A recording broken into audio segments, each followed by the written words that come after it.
similar restrictions imposed on health care clinics that perform abortions in Alabama, Arkansas, Kansas, and North Dakota.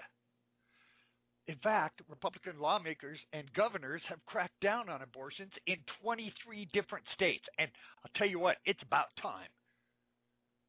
These states have become very polarized. Glenn Bolger of Public Opinion Strategist told the Washington Post that they're either the reddest of reds or the bluest of blues when it comes to political states, red states and blue states. They're either Republican or Democrat. They're saying if your state is polarized, then you can advance your own social agenda. Well, that's right, because this is state rights.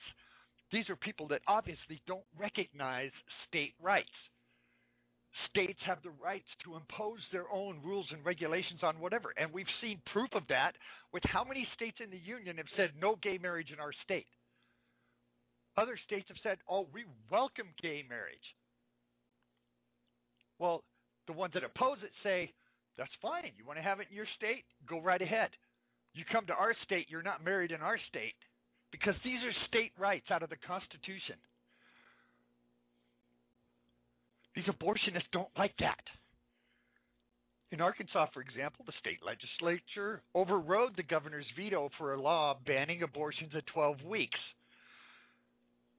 The governor said if you try to pass a law that says you can't have an abortion after 12 weeks, the governor said, I'll veto it. How do you like that? So they passed it.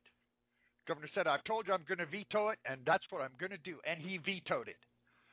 Legislature came back and said, we're going to override your veto because you're an idiot. And that's exactly what they did. They had enough votes to override his veto and say, you're an idiot. We don't care. You're not a dictator. We're going to do what the people want. We're going to restrict abortions after 12 weeks, Governor, whether you like it or not. And that's exactly what they did. Yay. Good for you, Arkansas. We need every state to do that, to tell these little mini dictators they're not going to dictate to us.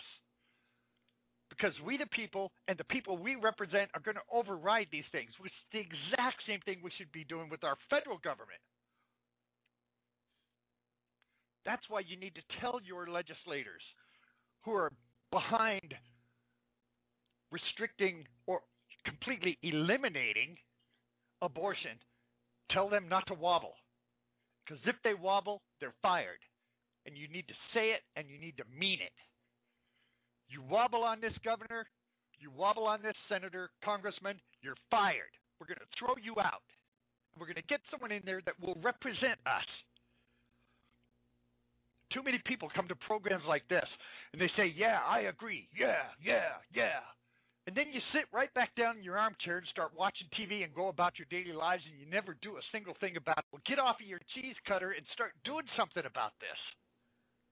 Just like Arkansas did. North Dakota GOP Governor Jack Derlimp signed a law prohibiting abortion when a fetal heartbeat is detected, usually at 6 weeks. On that same day, Alabama GOP Governor Robert Bentley signed a law requiring doctors who perform abortions at clinics to have admitting privileges at local hospitals. Planned Parenthood says that's outrageous. How can you possibly restrict us like that? Well, what does that mean? What does it mean to have admitting privileges at the hospital? That means that a doctor can send someone to the hospital and have the privilege of admitting them under his own authority into that hospital. He has to be, associated with that hospital. He has to go in, show who and what he is, that he's a doctor, he's accredited, he has his own clinic, and that he has a reason that he may need to admit somebody into that hospital. He works out the agreement with the hospital. That's admitting privileges. They're saying abortion clinics where there is blood spills, these are surgical operations. Most of these places do not have admitting privileges. Instead, the so-called, quote-unquote, doctors that run these abortion clinics, whether it's Planned Parenthood or some of their affiliates, If they have an emergency, they have to call 911 and have an ambulance come and get them and take them to the emergency room. It can't be the doctor saying, send an ambulance over here. I'm admitting this person into my hospital. And he could say it's my hospital because he's associated with that hospital. And when that person gets there, he's the attending physician. And he can walk in there and say, I want this, I want this, I want this, I want this. As a doctor, here's what my patient needs. But no, without admitting privileges, then he sends them to the emergency room and it's out of his hand.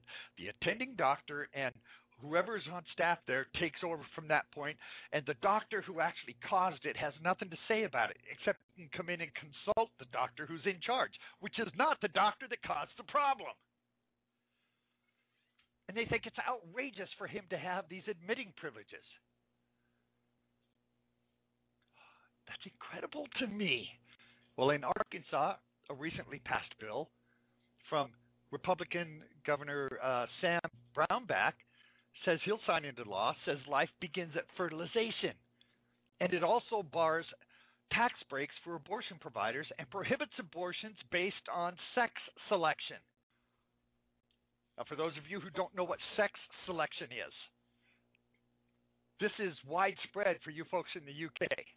Now, everybody that's listening to me in Britain, you know exactly what I'm talking about because it's happening in your country all the time. There's people who don't admit it because they can't by law give an abortion according to sex selection, but so they just don't admit it.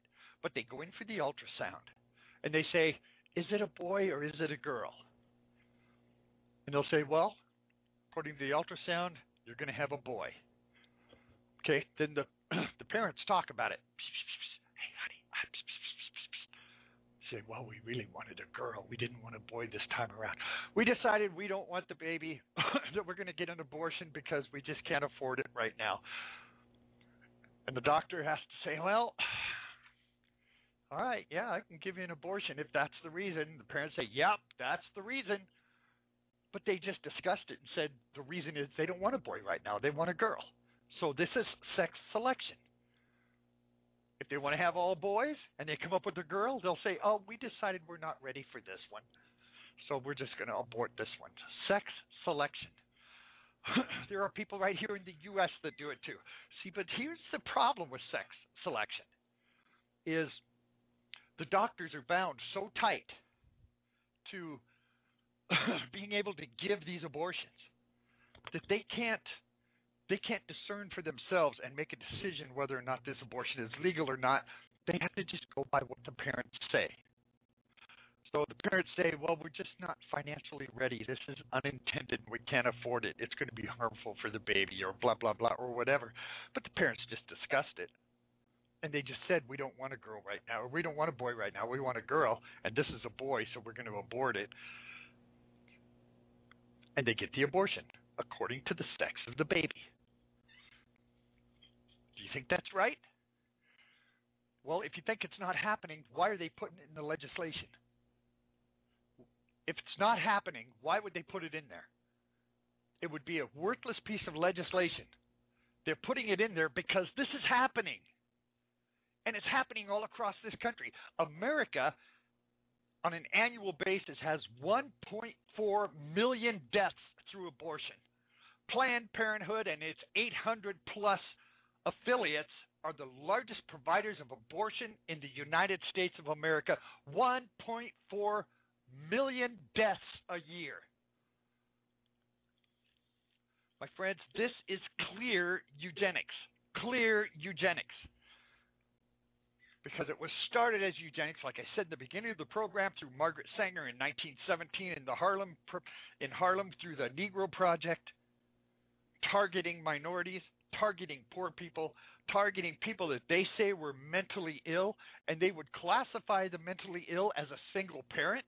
A single parent would be mentally ill because they were so psychotically deranged that they couldn't control their sexual urges and was out there unmarried, having sex, getting pregnant. That means this person has a psychological problem.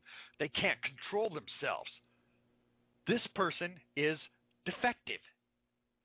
And just by the fact that this single person, this single woman was pregnant, meant that she was defective because she's out there having sex with who knows who, doing who knows what. She can't control herself. This is a defective. We need to eliminate the offspring from defectives. The whole idea behind it. That's why Margaret Sanger filled the ranks of her clinics with eugenists. The idea that the world is overpopulated with this substandard race. And they classified a substandard race as anybody besides themselves.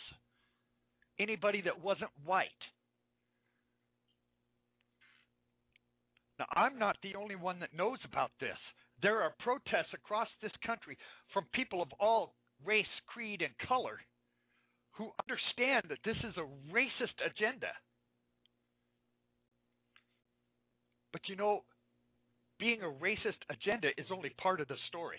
The other part, the most important part, is that anybody has the right to kill another human being legally, and it's even worse for a mother to be able to murder her own children. Even in the Gosnell case where they're born alive, they're breathing, they're moving, and they still jab the scissors in the neck and cut the spinal cord of a live, breathing baby and say it's just late-term abortion and get away with it for years because these abortion clinics are not inspected, they're not held to standards, there's no hospitalization standards, there's no... this is outrageous. And they lie to these people, to these women and young girls continuously. They tell them all the time, there will be no effect. You'll wake up tomorrow morning, your life will be right back to normal. There will be no effect. We'll take the blob of goo, which is basically what they call it. They say it's not a viable baby, it's not alive, it's just a blob of goo.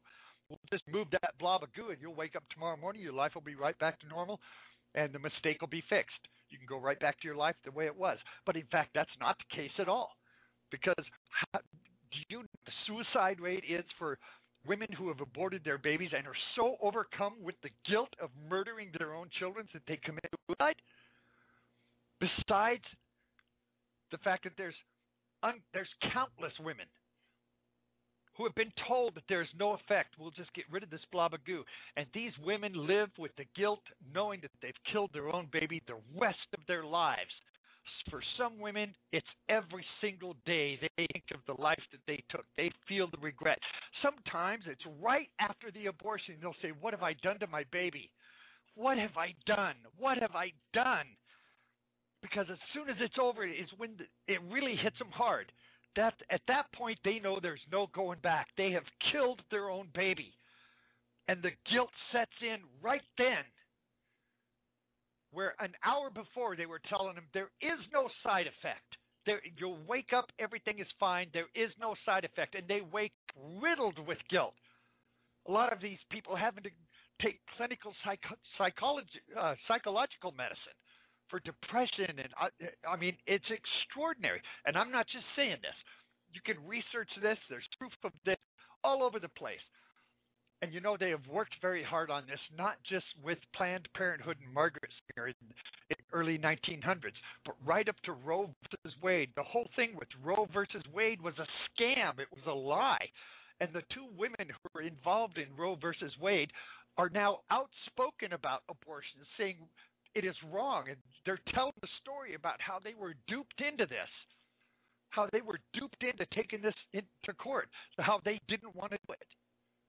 But of course, they won't tell you that story because we are so set in murdering our own children through this eugenics agenda right now in this country.